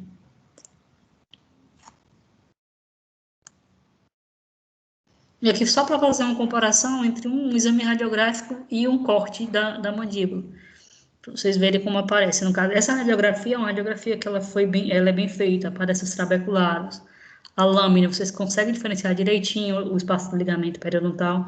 Então, vise uma radiografia dessa forma, que uma radiografia bem feita, você consegue ver tudo que você precisa nela. Então, uma radiografia que vem com um problema de processamento, que ela é muito escura, que é muito clara, é uma radiografia que não vai servir para você. Você não vai conseguir ver o que você precisa nela. Então, vocês vão ver durante essa parte que é realmente importante tanto saber como fazer essa radiografia, como identificar erros, qual foi a causa desse erro. Às vezes, vem uma radiografia para você já de outra pessoa que não está legal, que às vezes foi feito perfeitamente, mas o armazenamento não foi adequado. Então, são coisas que vocês precisam identificar. Então, o da panorâmica é mais trabalhoso, mas ao mesmo tempo tem um diagrama que vocês vão ver, que tem também no livro, que acaba tornando mais fácil de vocês estudarem essa parte da geografia panorâmica, que tem esse diagrama. Aqui, ó, essa imagem eu coloquei justamente para diferenciar. Aqui é uma panorâmica de uma criança. Vocês conseguem ver aqui os tecidos, que no caso já é uma aula permanente, e conseguem ver os permanentes aqui dentro da cripta. Aqui é já de um adulto e aqui é de uma pessoa totalmente adentro. Na panorâmica de um paciente adentro, a principal característica deles é a mandíbula, os maxilares dele começam a ter absorção óssea. Então, um paciente que tem os maxilares mais reabsorvidos, parece mais fino, mais frágil, o paciente é dentro. E em alguns casos, na verdade, sempre quando o paciente precisa de um implante, é pedido um exame panorâmica, mas principalmente para implante, na verdade, é uma tomografia que é pedida justamente para medir a densidade óssea desse paciente. Se ele pode, um implante daria certo ou não ali. Se precisa que haja um enxerto nesse paciente. Então, a panorâmica, ela tem uma radiação reduzida, a panorâmica, porque apenas em uma tomada radiográfica você consegue ter a reprodução completa dos dentes maxilares e mandibulares, a articulação temporomandibular, qualquer processo patológico que tenha ali naquela região, os seios, numa só tomada, diferente de perapicais, interproximais, que você tem que fazer várias tomadas para conseguir ter toda a boca do paciente, os exames radiológicos de toda a boca do paciente. Mas no panorâmica, de apenas uma tomada, você consegue fazer tudo isso. Então, é uma vantagem dela isso. Uma só sentada, é mais confortável para o paciente. Você tem essa oportunidade de verificar a relação da anatomia com o paciente com os processos patológicos. Por exemplo, se tem um cisto ali, você consegue ver na radiografia direitinho a relação desse cisto com os demais elementos dentários do paciente. Então, essas são vantagens da radiografia panorâmica. Mas, ao mesmo tempo, ela é uma técnica que é bastante sensível. Tem que ter uma cooperação maior do paciente. Você tem que ter cuidado em relação ao que o paciente está usando. Se ele está usando um brinco, tem que remover, porque vai dar uma interferência ali. E se der uma interferência na panorâmica, você não consegue ver nada nela. Medidas exatas não são possíveis justamente porque é uma imagem bidimensional e, dependendo da distância daquele objeto para o foco, vai aparecer uma sobreposição da imagem e você não vai ter ideia da distância exata que tem daquele objeto para o outro. Então, você não tem uma ideia exata do tamanho das estruturas, você não tem uma ideia exata da distância que aquela estrutura está de uma outra, porque é uma imagem bidimensional. E sobreposições, as imagens vocês vão ver que aparece muita sobreposição dessas imagens. Então, você tem que ter consciência disso, e às vezes, quando tem essa sobreposição de uma estrutura por cima da outra, você pode acabar confundindo com alteração patológica, e não é. Então, são algumas desvantagens da radiografia panorâmica. Essa radiografia, ela tem o que a gente chama de sombras reais ou verdadeiras de tecido duro, sombras reais ou verdadeiras de tecidos moles, e tem espaços aéreos, que eu tinha até falado para vocês em relação à orofaringe, ao espaço aéreo, que aparece também, e ainda alguns artefatos, que não se encaixam em nenhuma dessas categorias, que também vocês precisam saber. Tem uma imagem à frente que vai mostrar direitinho agora, logo em seguida, mas as verdadeiras aparecem dente, mandíbula, maxila, inclusive o assoalho e as paredes mesial e posterior do seio aparecem também, palato duro aparece, arcos zigomáticos, processos estiloides. Então, é uma radiografia que ela é bastante ampla. O ossiode aparece em diferentes lugares também, nem sempre aparece num lugar só, de uma forma só. Porque quando você faz uma panorâmica, quem já fez teve, ou usou aparelho ortodôntico, sabe como é, que é um círculo. Então, às vezes, há uma mudança de localização de alguns elementos. Órbita, base do crânio aparece também. Aqui nessa imagem vocês conseguem ver direitinho. Os elementos dentários, daqui um terceiro molar que ainda está se desenvolvendo, que talvez não vá além disso, vai impactar. Septo nasal, conchas nasais, inferiores e médias. Margem da órbita aparece aqui, a margem da órbita bem direitinho do paciente.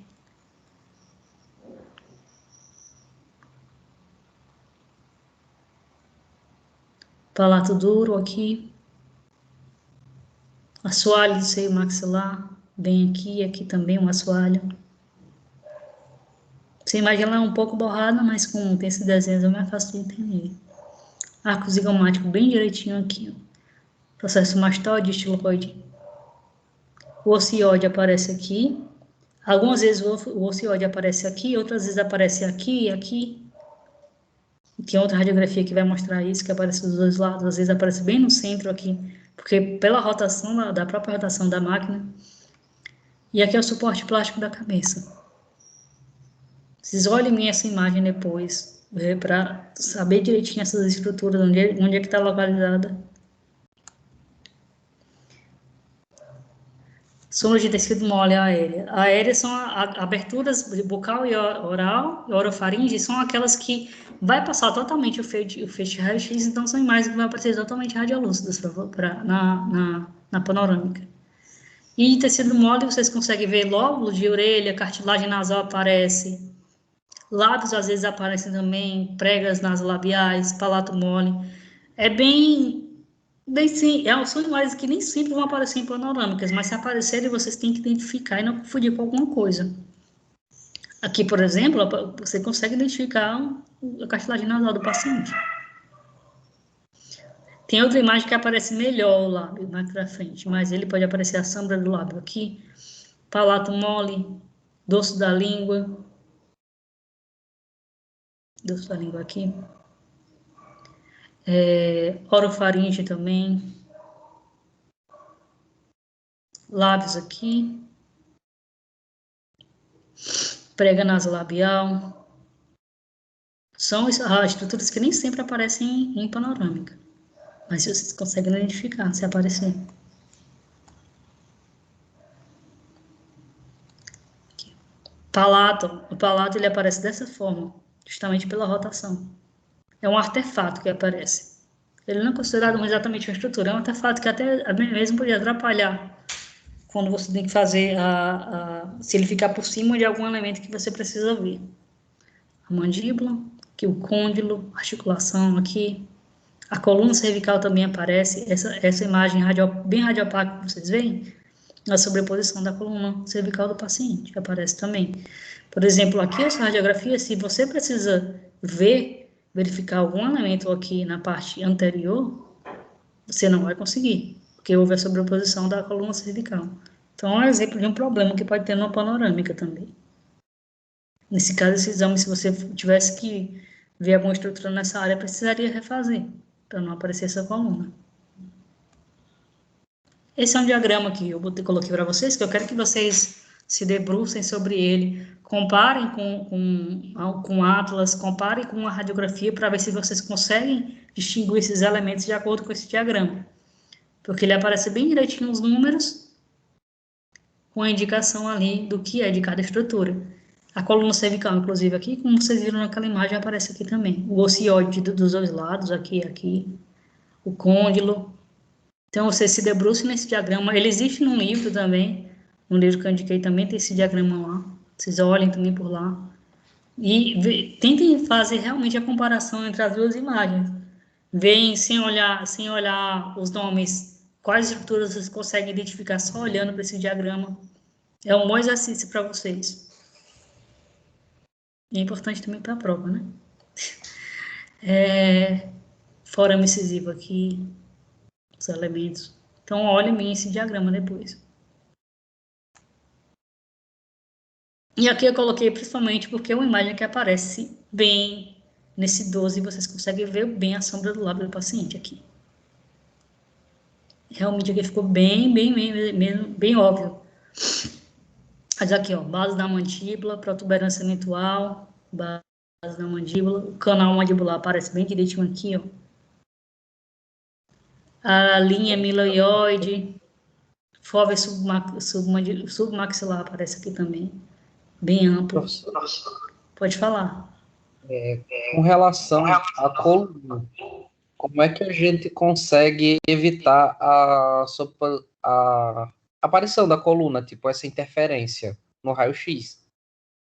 No caso da panorâmica, às vezes o paciente, o movimento do paciente durante, porque você tem que caber parado, né? Às vezes o movimento do paciente durante o exame, ele pode fazer com que haja superposição na panorâmica na panorâmica da coluna cervical.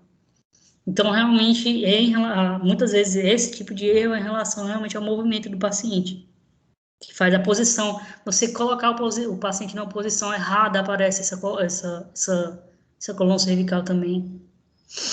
Por isso que, às vezes, eu recordo quando eu fiz a minha panorâmica, tem um ângulo do queixo que você tem que colocar, tem o suporte, você tem que ficar daquela forma.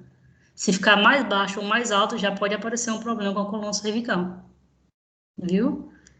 Então, realmente, no caso de aparecer, você tem que refazer e tem que mudar a posição do paciente, colocar ele na posição adequada.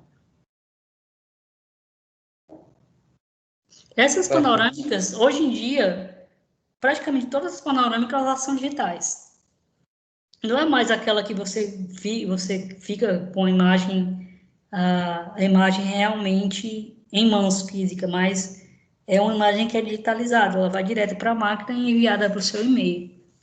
Então, imediatamente, nesse caso, quando você faz esse exame, você já consegue ver ali se ocorreu esse erro e refazer. É uma vantagem das imagens digitais.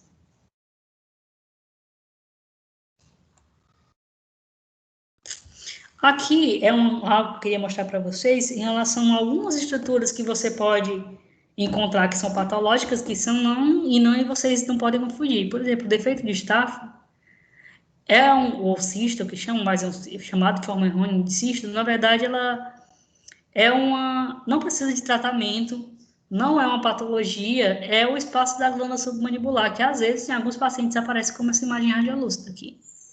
E parece um cisto, mas pela própria posição onde está, não envolvido com nenhum dente, a linha, que é a delimitação dele, vocês podem ter uma ideia como diagnóstico diferencial, que é o defeito de Staff, não nenhuma patologia.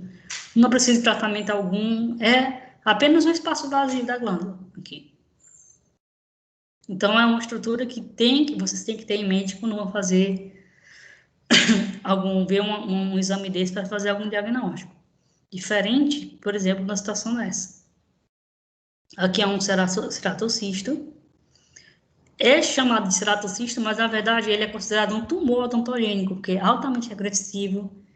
Ele causa o afastamento de dentes e causa também a reabsorção de raízes.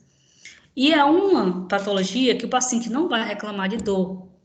Ele não está sentindo nada enquanto aquele cisto está crescendo. Ele só vai perceber, ou quando ele vai fazer um exame radiológico de rotina mesmo, às vezes para fazer um tratamento ortodôntico, ele acaba encontrando esse cisto, ou quando o cisto causa uma movimentação do dente. Como essa situação aqui que o dente ele caiu aqui para dentro, ele entortou. Às vezes ele vai perceber um abalamento, mas dor ele não sente. E é um cisto que é totalmente agressivo na situação que está aqui, há uma grande possibilidade de que ele vai perder os dentes envolvidos e ainda há uma chance de qualquer pancada aqui vai ter um rompimento da linha da mandíbula e esse paciente vai ter uma fratura mandibular. E é uma situação que talvez com o exame de rotina você encontra, o paciente não sente nada. E é um cisto que vocês vão ver, vocês vão ter uma aula de neoplasias ósseas, que vão mostrar cistos e tumores odontogênicos e não odontogênicos. E vocês vão ver que esse cisto ele tem uma recidiva altíssima. Um paciente que tem, uma pessoa que teve um cisto, ceratocisto, tem grandes chances de, mesmo após o tratamento, ele acabar retornando. É um paciente que você tem que manter ele, a preservação dele por um longo tempo. Fazer exame radiológico de rotina para ver se esse cisto vai retornar. E aqui do lado dele tem eu coloquei justamente a diferença, porque aqui é uma imagem radiolúcida, né? Já esse cisto, odontogênico calcificante, é um radiopaco. Vocês conseguem ver aqui que é uma imagem radiopaca. É um cisto que também pode causar reabsorção de raízes dos dentes envolvidos. E a causa do ceratocisto, geralmente ele está envolvido com um canino impactado. A maior parte das vezes. Ele é envolvido com dentes impactados, mas principalmente o canino, quando o canino está impactado, e por isso é mais facilmente encontrado na região anterior. Então, vocês estão vendo o canino aqui, ó. O caninozinho envolvido aqui. E aqui é um cisto. Já o ceratocisto, ele é envolvido, ele é um cisto que há controvérsias em relação à causa dele. Alguns consideram que a causa dele é desconhecida, mas que ele é bem relacionado em relação com os remanescentes da lâmina dentária. Então, é um cisto que ele pode ser, nesse caso, não está envolvido com nenhum dente cílio aparecer aqui, mas também ele é bastante comum envolvido com um dente impactado. Tem um terceiro molar impactado e tem um ceratocisto envolvido com ele. Tem um outro tipo de cisto que vocês vão ver também, estou adiantando, mas na aula, que é um cisto dentígero, que ele é justamente diagnóstico diferencial do ceratocisto, porque ele também é envolvido com dentes impactados na área posterior. Então, às vezes você vê lá um terceiro molar e vê um cisto realmente envolvendo a coroa do dente impactado ali. Mas o ceratocisto é bem mais agressivo. O ceratocisto é aqui a diferença entre um radiopaco e um radiolúcido. A importância aí do exame radiológico, porque às vezes, sem um exame radiológico você não consegue fazer realmente o diagnóstico desse tipo de patologia. E às vezes você descobre no exame radiológico, por acaso, o paciente não está sentindo nada. Em outras situações, aqui a desostose cleido-craniana, o paciente que tem desostose cleido-craniana, ele tem o atraso da erupção dos dentes permanentes. Às vezes até mesmo os dentes decíduos deles não rompem e ficam todos impactados. E quando você faz uma imagem radiográfica, uma panorâmica desse paciente, aparece essa situação. Todos os elementos aqui impactados. Esse paciente. São situações que vocês vão ver os exames radiográficos dele mais para frente. E daí a importância de vocês saberem as estruturas, né? Isso aqui são as referências para essa aula de vocês.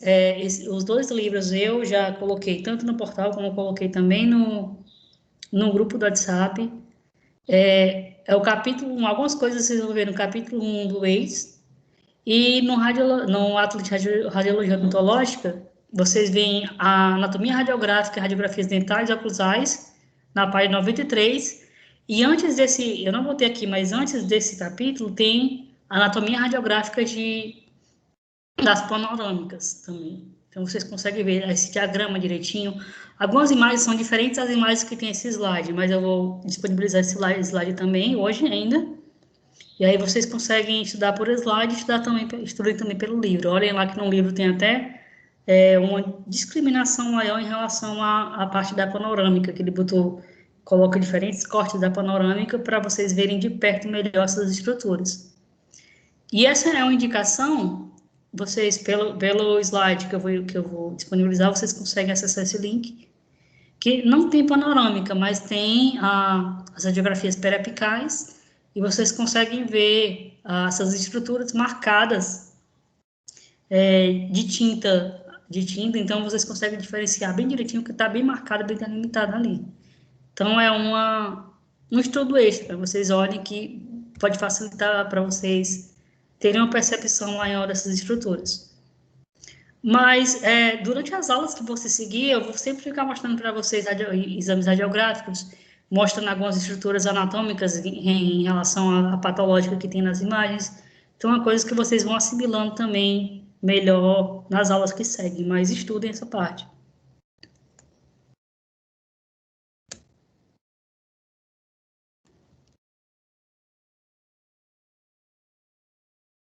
Vou voltar aqui. Alguma pergunta que vocês queiram fazer?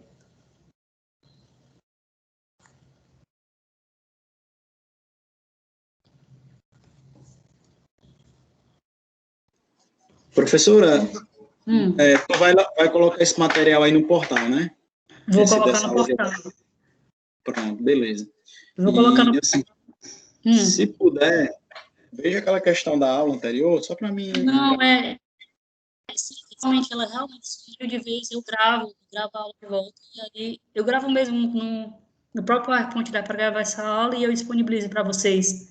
Se não no portal, porque às vezes, dependendo do tamanho do vídeo, ele não vai suportar, eu posso colocar no Drive que eu tinha enviado, com um livro de patologia, e eu coloco lá e eu mando o link para vocês, por aqui ou pelo grupo do WhatsApp mesmo. Mas eu gravo ela de volta, caso não resolva esse problema, entendeu? Beleza. A de hoje, vou encerrar por aqui? Vou encerrar por aqui e vamos torcer para que ela fique gravada, que não tenha nenhum problema. Vou fazer figa aqui, para quando você for salvar. Pronto.